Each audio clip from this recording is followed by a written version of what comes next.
Hamilton dément la rumeur grandissante du retraite à venir. Pour autant que je sache, il va continuer à courir. Ah bah si papa Hamilton le dit alors. Les rumeurs les plus folles entourent l'avenir d'Hamilton ces dernières heures au Royaume-Uni. Certains n'écartant pas une retraite de la part du septuple champion du monde. Ouais, franchement, ce serait du gâchis, quoi. Si le mec n'est pas capable d'accepter une baisse de salaire alors qu'il gagne déjà 50 millions d'euros par an, franchement, faut arrêter, quoi. Putain, il est en Formule 1, tout le monde rêve d'être en Formule 1, et s'il peut pas accepter, je sais pas, 10 ou 15 millions de baisse, ben franchement, qu'il se casse, hein. J'ai envie de dire, moi je suis fan d'Hamilton, mais là, je n'hésite pas à le dire et à le critiquer quand il fait de la merde. Bon bref, calmons-nous et revenons sur l'article. Même si Toto Wolff, directeur de Mercedes F1, a récemment retiré qu'il ne s'inquiétait pas, ne fixant pas de date limite pour signer un nouveau contrat avec Hamilton autre que celle des premiers essais hivernaux de l'année, il n'en fallait pas moins pour alimenter les spéculations. C'est Anthony Hamilton, le père du pilote anglais, qui se charge d'éteindre l'incendie qui est en train de naître. Pour autant que je sache, il va continuer à courir, il adore la course, il aime ce qu'il fait. Il a maintenant une voix dans le sport, ce qui est également fantastique, mais pour autant que je sache, il continue à courir. C'est une certitude, la dernière fois que je lui ai parlé ce dimanche, il veut définitivement poursuivre la course. Alors qu'il signe son putain de contrat, qu'est-ce qu'il attend?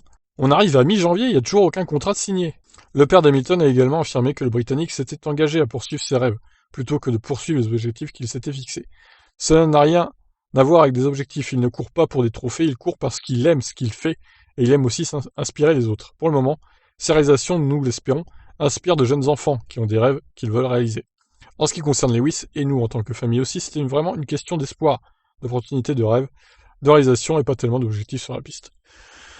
Ouais, bon, il a bien en tête qu'avec le 8e titre, il bat définitivement Michael Schumacher et il s'inscrit comme étant le plus grand champion de Formule 1 de tous les temps.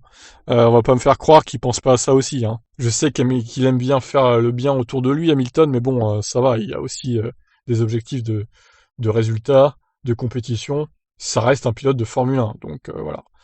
Bah, écoutez, voilà, je ne sais pas quand ce contrat sera signé, hein. Les essais hivernaux se dérouleront a priori en mars.